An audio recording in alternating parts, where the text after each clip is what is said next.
Daripada bab 2, kita tahu sel, terutamanya sel haiwan, memerlukan nutrien dan juga gas oksigen untuk respirasi.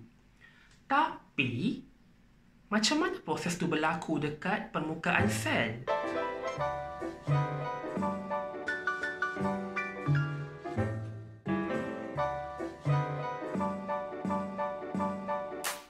Halo, hai, Assalamualaikum, salam sejahtera. Selamat kembali ke channel Let's Tutor.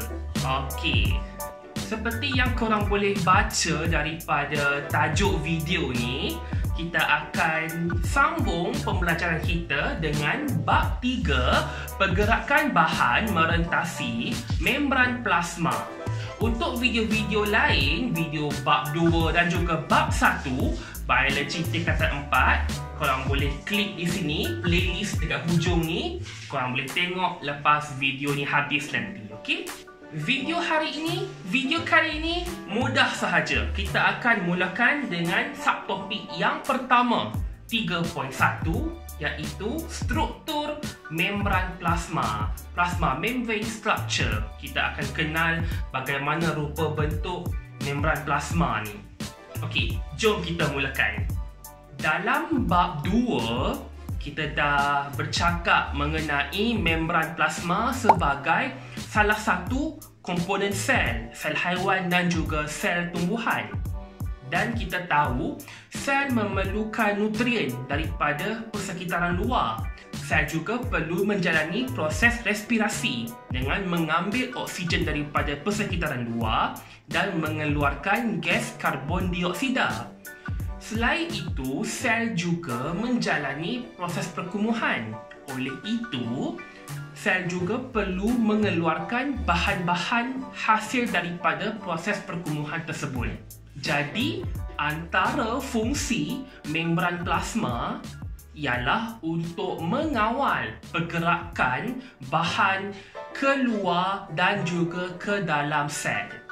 Sebelum kita cerita lebih lanjut mengenai bagaimana bahan itu merentasi membran plasma, kita perlu kenal dulu struktur membran plasma itu bagaimana. Dalam bab 2 juga kita dah dikenalkan dengan dua komponen utama membran plasma, iaitu fosfolipid dan juga protein. Tetapi bagaimana fosfolipid dan protein itu disusun untuk membentuk membran plasma? Terdapat pelbagai jenis model. Terdapat pelbagai jenis model struktur membran plasma yang telah dikemukakan oleh saintis-saintis, dan setiap model tersebut ditambah baik melalui kajian yang lebih mendalam. Model membran plasma yang pertama ialah daripada Gotterd dan juga Grander pada tahun 1920. Kemudian kita ada juga model daripada Davison, Danieli dan juga Robertson yang dikeluarkan pada tahun antara 1940 hingga 1960. Tetapi model membran plasma yang diterima pada masa kini ialah model daripada Singer dan Nicholson yang dikeluarkan pada tahun 1972, dikenali sebagai model mosaic Bendale. Model mosaic Bendale, fluid mosaic model.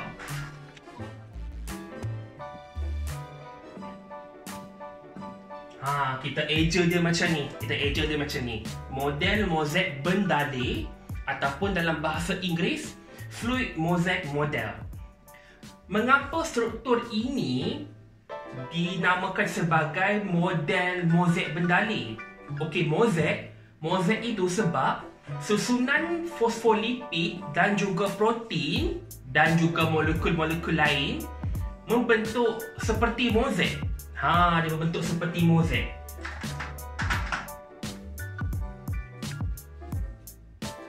Macam mozaik dekat rumah, kat lantai tu kan. Mozaik kita susun rapat-rapat tepi-tepi macam tu juga kan. Macam itu juga fosfolipid protein dan juga molekul-molekul lain disusun kalau kita tengok daripada atas. Sebagai contoh macam ni lah, kalau kita tengok daripada atas, susunan fosfolipid, protein dan juga molekul lain seperti mozaik.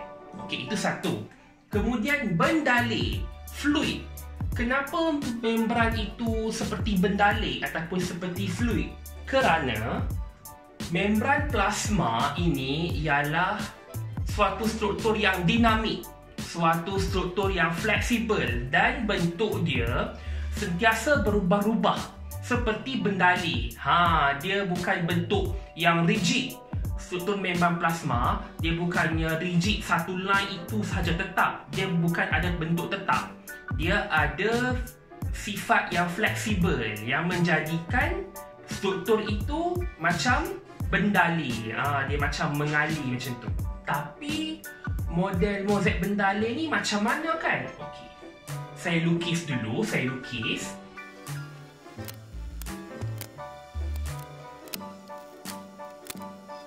Okey, ini saya dah lukis. Lebih kurang macam ni lah. Fluid mozaik model. Okey. Komponen pertama membran plasma ialah fosfolipid. Fosfolipid yang biru ni, yang ada echo ni. Dia terdiri daripada banyak molekul fosfolipid. Dan kalau kita zoomkan satu molekul fosfolipid ni, dia macam ni. Dia ada satu kepala dengan dua ekor. Setiap molekul fosfolipid ada kepala, ada ekor. Setiap molekul fosfolipid ni ada kepala, ada ekor. Kepala dia kepala yang berkutub ataupun dalam bahasa Inggeris polar head. Okey. Kemudian dia ada juga ekor. Ekor ni tidak berkutub. Non-polar tail. Tidak berkutub. Alright. Berkutub ni polar, bermaksud dia ada cas. Kalau kepala ni berkutub, ada cas. Kalau ekor tidak berkutub, tiada cas. Lepas tu, sifat kepala ni ialah hydrophilic. Okey, kita eja dia hydrophilic. Kepala ni, sifat dia ialah hydrophilic. Hydrophilic bermaksud kepala tu tertarik dengan air, tetapi berlawanan pula dengan ekor. Ekor dia ialah hydrophobic. Okay. Hydrophobic. Cara mudah ingat, hydrophobic ni, phobik daripada perkataan phobia, takut. Jadi ekor ni, ekor molekul fosfolipid ni takut air, dia tak suka air. Jadi bagaimana dua lapisan membran plasma terbentuk? Macam kita tengok dekat gambar rajah ni, ada dua lapisan. Lapisan luar dengan lapisan dalam. Kalau kita tengok dekat sini, dia dua lapisan. Dia ada lapisan luar dengan lapisan dalam. Kita panggil sebagai dua lapisan fosfolipid lah. Fosfolipid bilayer. Ada dua lapisan. Untuk lapisan luar, kepala setiap molekul fosfolipid menghala ke persekitaran luar yang ada air. Untuk lapisan dalam, untuk inner layer, untuk lapisan dalam fosfolipid ni, setiap molekul fosfolipid, kepala dia akan menghala ke arah sitoplasma. Tapi bahagian ekor untuk semua molekul fosfolipid, untuk lapisan luar dan juga lapisan dalam, akan menghadap satu sama lain. Kenapa? Sebab kita dah cakap bahawa kepala fosfolipid ni berkutub dan hydrofilik, sukakan air, tertarik dengan air. Jadi kedua-dua lapisan fosfolipid ni akan menghala ke arah kandungan yang ada air lah. Sitoplasma ada air, dekat luar pun ada air. Untuk bahagian ekor, hydrofobik, tak suka air. Jadi dia akan mengelak daripada persekitaran luar dan juga mengelak daripada sitoplasma. Sebab tu ekor dia menghadap satu sama lain. Itu fosfolipid. Kemudian kita ada juga komponen utama yang kedua, iaitu protein. Yang hijau ni, protein. Protein ni sama ada dia terbenam ataupun terapung dalam membran plasma secara penuh ataupun dia terbenam secara separa.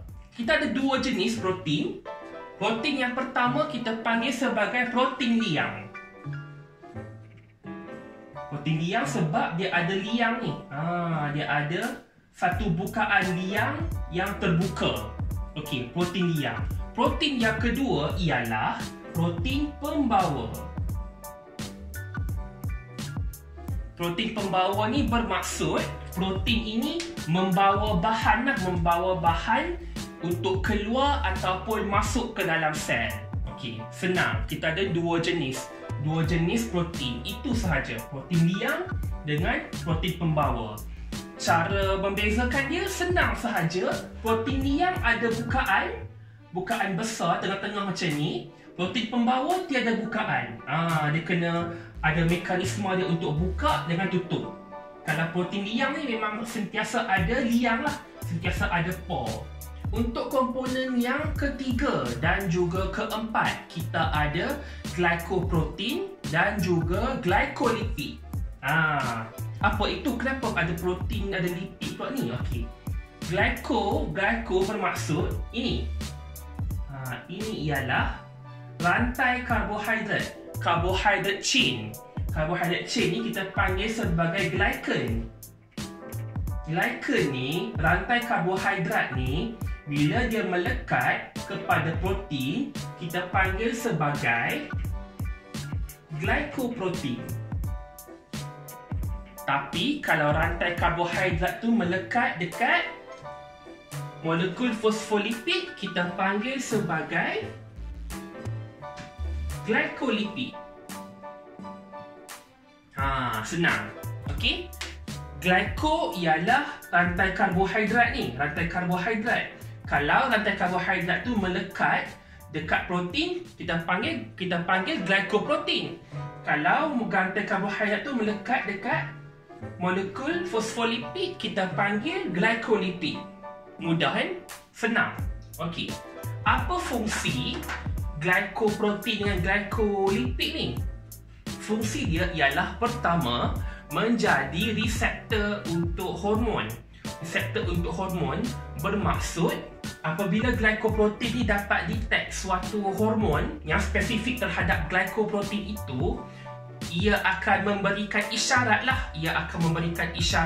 kepada sel untuk mengubah aktiviti dia. Sebab kita tahu daripada bab 2, kita tahu bahawa sistem endokrin yang merembeskan hormon-hormon berfungsi untuk koordinasi aktiviti badan. Di samping sistem saraf kan, hormon juga mengawal koordinasi aktiviti badan. Jadi cara hormon tu kawal aktiviti badan ialah sel-sel badan yang menjadi target akan menerima hormon tersebut dekat glycoprotein lah. Lepas tu apa yang hormon tu suruh buat, sel tu akan buat lah. Okay? Itu fungsi yang pertama. Fungsi yang kedua, glycoprotein dan juga glycolipid ni ialah menstabilkan lapisan membran plasma ni dengan membentuk ikatan hidrogen dengan air. Ikatan hidrogen itu bermaksud kalau saya ada molekul air dekat sini, ni oksigen, ni hidrogen, ini hidrogen. Air H2O kan, air H2O, H2O1. Ikatan hidrogen dengan molekul air bermaksud dekat glycoprotein dan glycolipid ni akan ada suatu macam tarikan, macam ada suatu ikatan lah, ada suatu ikatan kimia antara glycoprotein, glycolipid ni dengan molekul air. Apa fungsi dia? Fungsi dia menstabilkan lapisan ni lah, menstabilkan lapisan membran plasma ni. Itu fungsi yang kedua. Fungsi yang ketiga, glycoprotein dan glycolipid ni ialah sebagai antigen. Antigen untuk pengecaman sel. Antigen tu apa pula? Okey, antigen ni sebagai contoh, kita ada jenis-jenis darah. Kita ada darah A, darah B, darah AB dan juga darah O. Jenis-jenis darah itu dikategorikan berdasarkan jenis antigen yang ada pada membran plasma sel darah merah. Sel darah merah ada glycan jenis apa? Glycan jenis A ataupun glycan jenis B ataupun ada kedua-dua, glycan A dan glycan B. Di sel darah merah ada antigen. Antigen itulah yang mengkategorikan jenis darah. Darah A ke, darah B ke. Okey?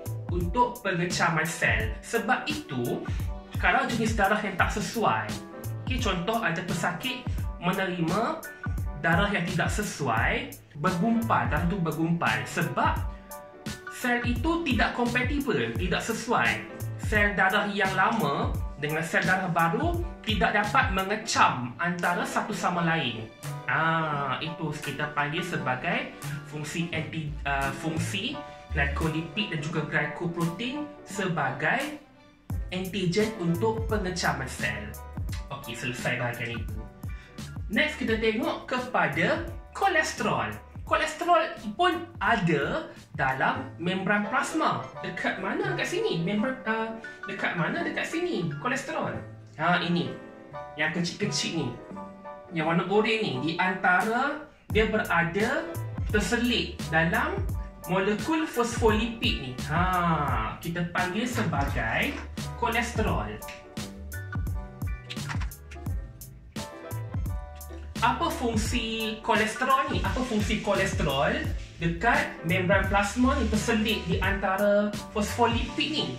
Fungsi dia ialah menjadikan membran plasma itu lebih kuat, menjadikan membran plasma itu lebih fleksibel, dan juga kolesterol itu menjadikan membran plasma menjadi kurang telap terhadap bahan yang larut air.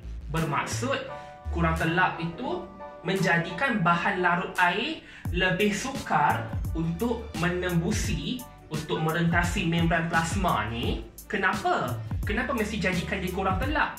Supaya membran plasma ni ada lebih banyak kawalan. Dia lebih senang untuk kawal bahan mana yang boleh masuk, bahan mana yang boleh keluar. Okey? Cara bezakan glycoprotein ataupun glycolipid dengan kolesterol, terutamanya dalam rajah, dalam diagram yang hitam putih kan, yang hitam putih dalam kertas exam kan. Cara nak bezanya ialah untuk glycoprotein dan juga glycolipid, rantai karbohidrat glycan ni akan berada di persekitaran luar sel. Okey? Tapi kalau yang rantai kolesterol ni akan berada di tengah-tengah dalam lapisan fosfolipid tu. Dalam dua lapisan fosfolipid tu ada kolesterol. Contoh kalau rajah tu hitam putih tapi bentuknya sama, bulat-bulat macam ni. Bukan bulat-bulat tu dekat dalam lapisan, itu kolesterol. Tapi kalau di luar dan melekat kepada protein, glycoprotein, kalau di luar dan melekat kepada molekul fosfolipid, kita panggil sebagai glycolipid. Itu sahaja struktur membran plasma berdasarkan model Mosaic Bendalé. Okey?